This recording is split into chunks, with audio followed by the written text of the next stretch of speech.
एकांकी संचय प्रश्नोत्तर पाठ 5 महाभारत की एक सांझ। प्रश्न फर्स्ट पार्ट का उत्तर। उपर्युक्त कथन युधिष्ठिर ने भीम से कहा। उपर्युक्त कथन का संदर्भ ये है कि युद्ध में हारने के बाद दुर्योधन जल में छिप गया और उसे बाहर निकालने के लिए कहा। प्रश्न गाजर मूली की तरह कटवाना का प्रयोग किस उद्देश्य से किया गया है और क्यों? उत्तर गाजर मूली की तरह कटवाना का प्रयोग दुर्योधन के सगे संबंधियों के मरने के उद्देश्य से किया गया है, क्योंकि दुर्योधन ने अपने घमंड में अपने सभी सगे संबंधियों की युद्ध में आहुति दे दी। प्रश्न किसने अपने भाइयों को जीवित जलवाने का प्रयास किया? घटना का उल्लेख कीजिए। उत्तर दुर्योधन ने अपने भाइयों को जीवित जलवाने का प्रयास किया। प्रश्न अपनी भाभी को भरी सभा में अपमानित करने की घटना का उल्लेख कीजिए। उत्तर दुर्योधन ने जुए में द्रौपदी को जीत लिया।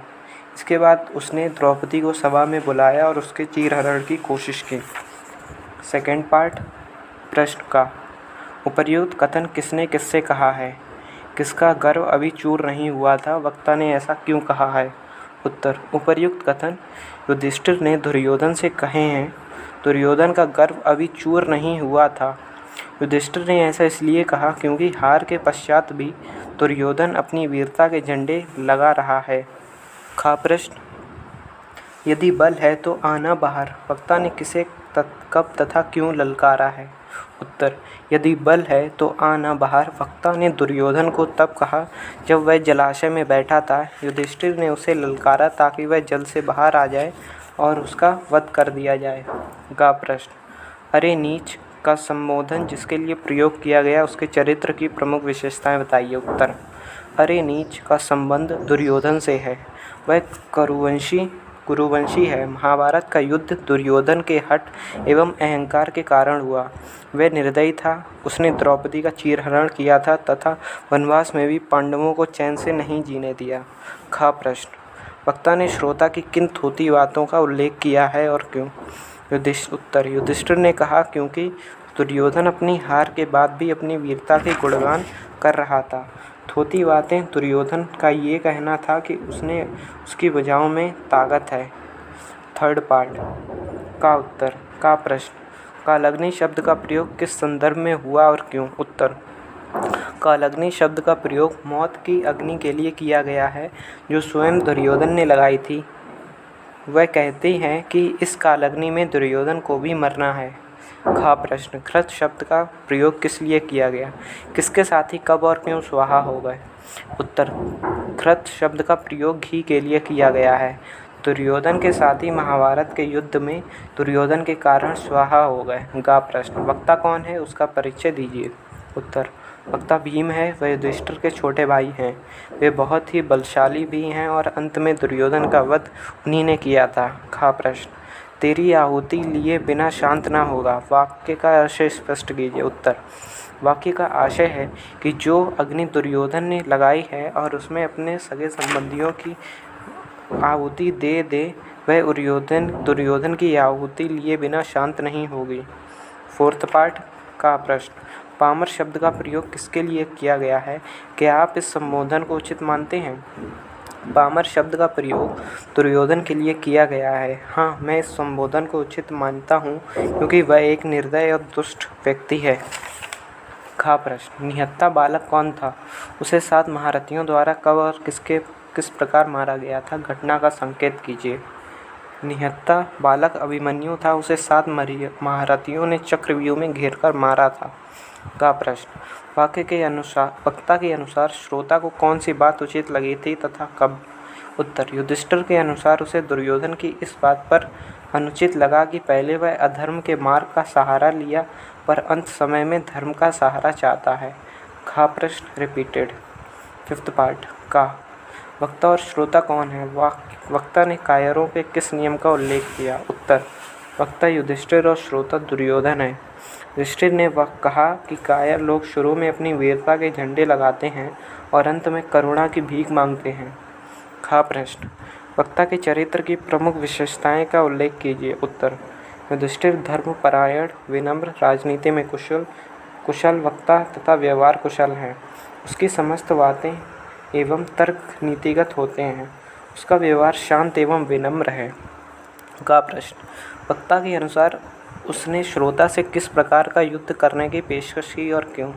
उत्तर, वक्ता के अनुसार उसने श्रोता से ऐसे युद्ध की पेशकश की जिसमें दुर्योधन को भी कवच अस्त्र मिले और पांडवों में से कोई एक उससे युद्ध करेगा।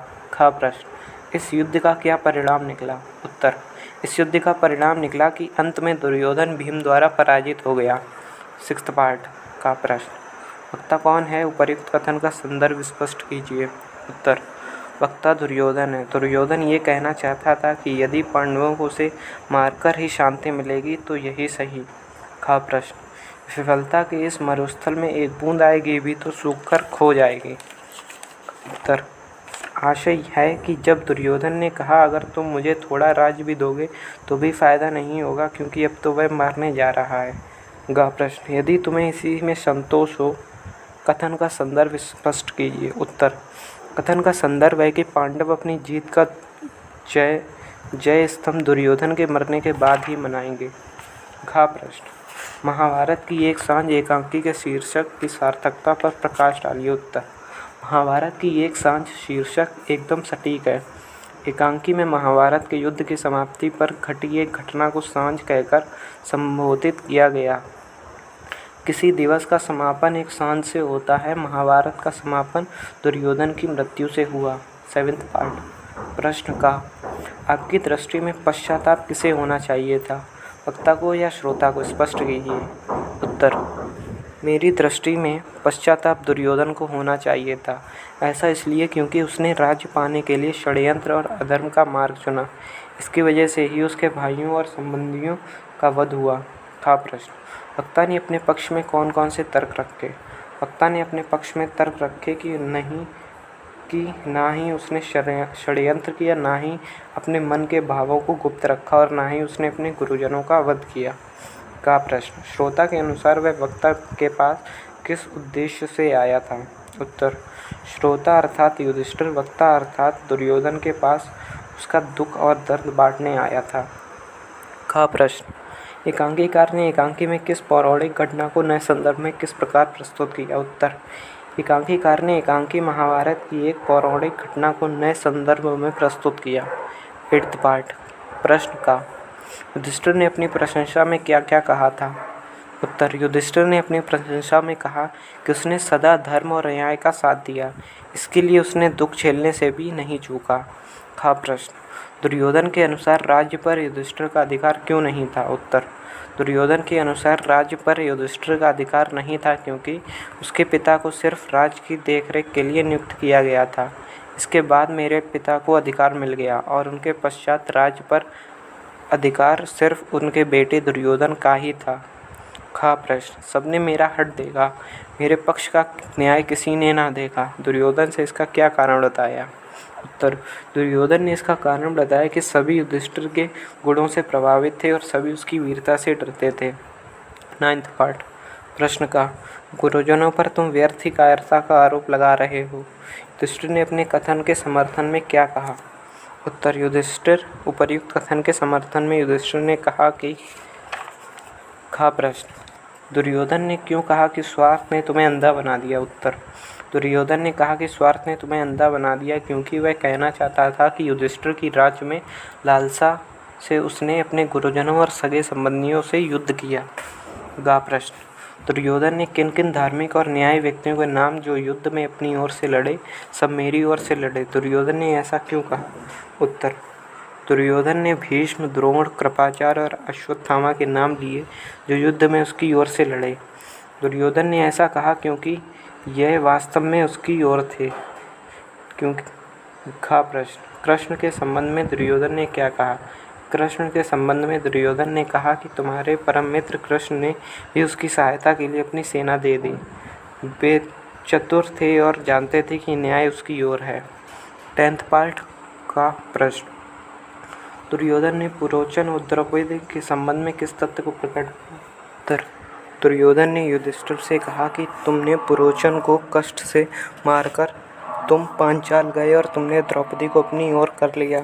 खा प्रश्न, अपने पिताजी द्वारा युधिष्ठिर को आधा राज्य दे दिए जाने का क्या कारण बताया। उत्तर, दुर्योधन ने कहा कि युधिष्ठिर ने मगध के राजा से मित्रता करके अपना उत्तराधिकार बता दिया था। का प्रश्न, आधा राज्य पाकर भी तुमने चैन न लिया, इस संबंध में दुर्योधन ने युधिष्ठिर पर क्या आरोप लगाए। उत्तर, दुर्योधन ने युधिष्ठिर पर आरोप लगाया कि उसने आधा राज्य पाकर भी संतोष नहीं लिया और अर्जुन को चारों दिशाओं में दिग्विजयी होने के लिए भेज दिया। कहा प्रश्न, जुए के खेल के संबंध में दुर्योधन ने युधिष्ठिर से क्या कहा। दुर्योधन ने युधिष्ठिर से कहा कि जुए के खेल में भी तुमने ईर्ष्या न बोली और झट से अपना राज्य दांव पर लगा दिया ताकि जीत पाकर मेरा राज्य आपस में मिल जाए। 11th पार्ट का प्रश्न, दुर्योधन ने पांडवों के वनवास के लिए युधिष्ठिर को जिम्मेदार क्यों ठहराया। उत्तर, दुर्योधन ने पांडवों से कहा कि वनवास उनकी राज्य पाने की महत्वाकांक्षा का परिणाम था, उसका उसमें कोई हाथ नहीं था। खा प्रश्न, दुर्योधन के अनुसार पांडवों ने वनवास का एक एक क्षण किस प्रकार युद्ध की तैयारी में लगाया। उत्तर, दुर्योधन के अनुसार अर्जुन ने तपस्या से नए नए शस्त्र प्राप्त किए, विराट राष्ट्र से दोस्ती कर नए नए संबंध बनाए, बाद में अभिमन्यु के विवाह के बहाने मित्र राजाओं को निमंत्रण देकर एकत्रित किया गया। का प्रश्न, दुर्योधन के अनुसार युधिष्ठिर ने द्रौपदी का किस प्रकार अपमान किया था। दुर्योधन के अनुसार युधिष्ठिर ने द्रौपदी का अपमान किया था क्योंकि उसे दांव पर उन्होंने लगाया था, उसमें उसका कोई दोष नहीं था। जिस समय वह सभा में आई तब वह द्रौपदी नहीं एक दासी थी। का प्रश्न रिपीटेड। 12th पार्ट का प्रश्न, अपने कथन के समर्थन में दुर्योधन ने क्या तर्क दिया। उत्तर, अपने कथन के समर्थन में दुर्योधन ने कहा कि जब उसने देखा कि युद्ध अनिवार्य है तभी उसने विरोचित कार्य विवश होकर किया। खा प्रश्न, क्या अभिमन्यु वध विरोचित था। युधिष्ठिर द्वारा ये प्रश्न पूछे जाने पर दुर्योधन ने क्या उत्तर दिया। नहीं, अभिमन्यु वध विरोचित नहीं था। दुर्योधन ने कहा कि अगर भीष्म वध, कर्ण वध और द्रोण वध विरोचित हो सकते हैं तो अभिमन्यु वध भी विरोचित हो सकता है। का प्रश्न, भीमसेन और अपने युद्ध के बारे में दुर्योधन ने क्या कहा। उत्तर, भीमसेन और अपने युद्ध के बारे में दुर्योधन ने कहा कि भीमसेन ने उसे अविरोचित ढंग से पराजित किया। था प्रश्न, दुर्योधन ने महाभारत के नरसंहार के लिए क्या कारण बताया। उत्तर, दुर्योधन ने महाभारत के नरसंहार के लिए पांडवों की राज्य पाने की महत्वाकांक्षा और लालसा को बताया। 13th पार्ट का प्रश्न, वक्ता और श्रोता कौन है, कथन का संदर्भ स्पष्ट कीजिए। उत्तर, वक्ता दुर्योधन और श्रोता युधिष्ठिर है। खा प्रश्न, सब शब्द का प्रयोग किसके लिए किया गया है, क्या आप दुर्योधन के कथन से सहमत हैं। उत्तर, सब शब्द का प्रयोग गुरुजनों के लिए किया गया है जो दुर्योधन के साथ थे। नहीं, मैं दुर्योधन के कथन से सहमत नहीं हूँ। का प्रश्न, दुर्योधन के अनुसार न्याय एवं सच क्या था, क्या आप उससे सहमत हैं। उत्तर, दुर्योधन के अनुसार न्याय था कि उसे राज्य मिले और सच ये था कि राज्य का असली उत्तराधिकारी खुद वह स्वयं है। नहीं, मैं उसके कथन से सहमत नहीं हूँ। खा प्रश्न, वह जिसका आधार हो वह शांति स्थायी नहीं हो सकती, कथन का आशय स्पष्ट कीजिए। इस प्रश्न का उत्तर आपको बाद में मिल जाएगा कमेंट्स में। धन्यवाद।